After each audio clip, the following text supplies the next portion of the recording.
Thank you so much, Jeremy. And thank you, everybody. It's so exciting to be here today. I am here to tell you that nature is the best drug ever invented. I know this sounds wild, but please indulge me for just a few minutes. Using your imagination, I'd like you to join me. Let's time travel to Rio de Janeiro. It's February 1983, and Rio, in fact, all of Brazil, is experiencing a week-long extravaganza of music, dance, outrageous costumes, and parades. We call it Carnaval. Let's go farther, about 4 hours away from Rio.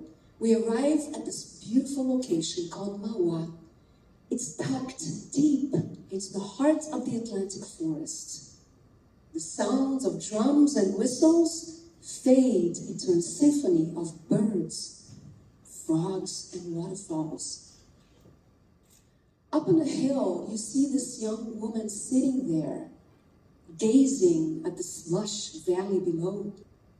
She's frowning. That young woman is me, the 19-year-old me. I was going through a really rough time. For one thing, I hated school with a passion. See, I've always been an artist, lover of music, photography, and movies. Why did I choose to pursue a degree in economics? Kids, go figure. So as I was sitting there, I was realizing all of Brazil, in this day in February, while they were drowning their sorrows in music and mind-bending caipirinhas, the most potent and famous Brazilian drink, I was drowning mine in my favorite place, Mauá's forest. The wet earth just filled the air with this wonderful fragrance, an explosion of patterns and textures and colors were just filling my view. I know, just standing there, it was pure bliss. Orange blossoms and green canopies and white clouds over a deep blue sky. My worries melted away, my senses came alive, and a sense of awe and wonder led me to something incredible. I was 100% present in that moment. And because of it, I had two strong realizations. One of them is, nature is medicine. And the second one was, I didn't know how or when, but someday, some way, I was going to share this first realization with as many people as I could. So, with the help of people from all over the world, eventually, I ended up being able to write, shoot, and direct Love Thy Nature. And this is how my story connects with yours and the rest of the human race. You and I are living in extraordinary times. As a species, in our 200,000-year journey on this planet, this is the first time we have become an urban species. The norm now is to live in urban areas. More than half of the population in the world is now living in cities. We're typically surrounded by grayness, loud noises, and bad air. And when you zoom the camera back, you realize not only are we really devoid of nature for the most part, but also we're massively immersed in digital technology. Just in the US, the average person spends more than half their waking hours in screens, staring at screens, and usually more than one. You know who you are. Usually it's like keeping an eye on the phone over here and keeping an eye on the laptop and maybe the smartwatch, a little television in the background. I happen to have 4 eyes, but Not everybody is that lucky. In terms of our technology, when you think of it, it's like our brain cannot handle this level of multitasking. The whole idea of like opening 12 tabs on your browser and then all of a sudden doing some texting and maybe checking the feed, all of that is just too much information for our brain to be able to handle. It wasn't designed for that. This is what our brain was designed for, really. Oh my God, cheetah, run! Now the equation, oh my God, cheetah, run, plus Kardashians multiplied by check my feed equals poor outcome. You're gonna get eaten. Now, at Stanford, Clifford Nass and his team of researchers decided to investigate the brains of people who are high multitaskers. So they were convinced, each of them was convinced, that somehow, some way, they were a star at something brain-related. They would excel at something, whether it's memory, attention, or cognition. So on PBS, Nass said, each one of them was completely shocked with the results. Because it turned out, heavy multitaskers are terrible at being able to ignore irrelevant information. They're terrible at being able to multitask, meaning doing several tasks efficiently. And it turns out they're terrible at being able to retain information. So in other words, compared to other people, heavy multitaskers perform poorly in the areas of cognition, attention, and memory, the three areas they were looking for. So you might ask, what is the antidote to that? Don't worry, I'm not going to tell you to ditch your phone, but I will tell you though, it doesn't need to hijack your brain. It's like we can master technology without being a slave. You might ask, but how? In order to have an antidote for our urban digital hypercomplexity disorder, it's all about having a dose of nature. 2 times a day or as needed. See, as a species, more than 99% of our time on Earth has been spent in natural environments. When you think of it, Harvard scientist E.O. Wilson came up with a theory of biophilia. And he basically said, we have an innate tendency to want to affiliate with nature. Evolution has wired us to be connected with nature in 2 ways, really. There's the fear of nature, cheetah, and there's the love of nature, kittens.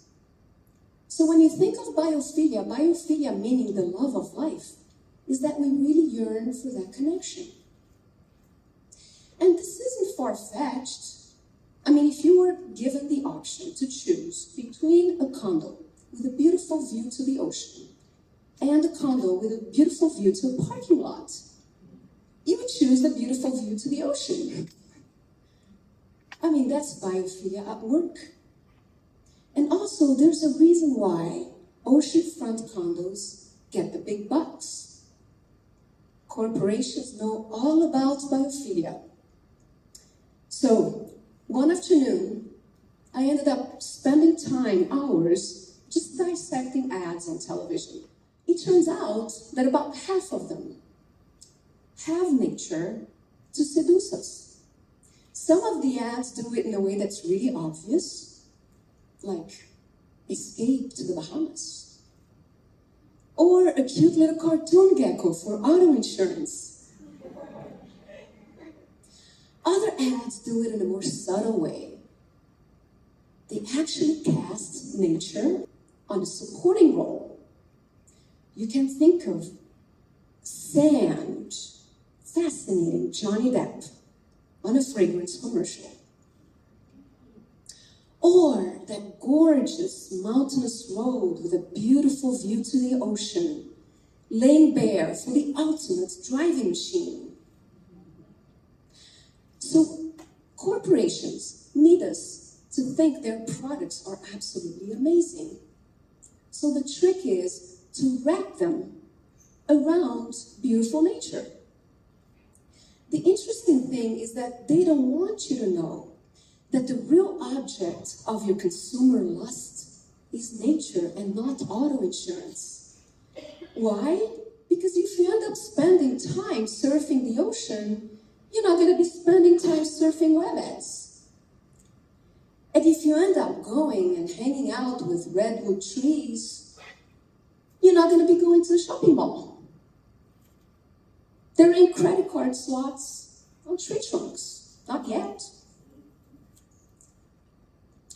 And if most people, or all people, were to spend maybe just 20 minutes a day in nature, whether it's exercising or meditating, playing with kids, pharmaceutical companies would see their profits for anti-anxiety medications and antidepressants drop.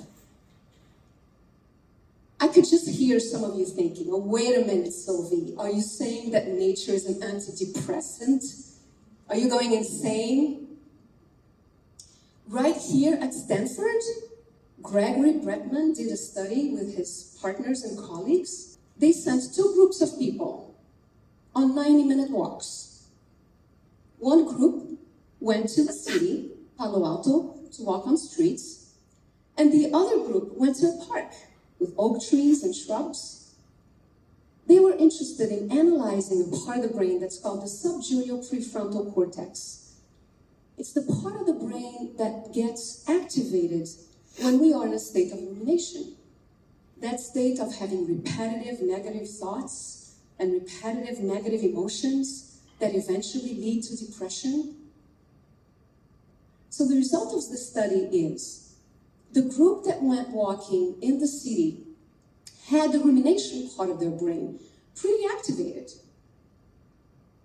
The group that went out to nature had it quite dormant, totally reduced. The study conclusion was, if you spend time in nature, it reduces your negative thinking, it reduces the negative emotions, and eventually it prevents depression. And what the researchers were really trying to prove, right, is that urban developers and policymakers should know that those of us who live in cities, we should not be deprived of nature, because that has a direct negative impact on our mental health. We need more nature in our cities. We need more nature in our businesses, in our schools, hospitals, and even homes. And needless to say, if we are to restore our ecosystems, that's absolutely critical for the health of our entire civilization. Now, wisdom traditions for millennia and artists and storytellers have been telling us, and they have been expressing in a number of different ways, the magnificence of nature. The exciting thing about our times is that finally Western science has caught up. It's like just in the last couple of decades, we have had like a flood of studies that actually show that nature makes us happier, healthier, more creative, kinder, and smarter human beings. And it's not just about healing the brain.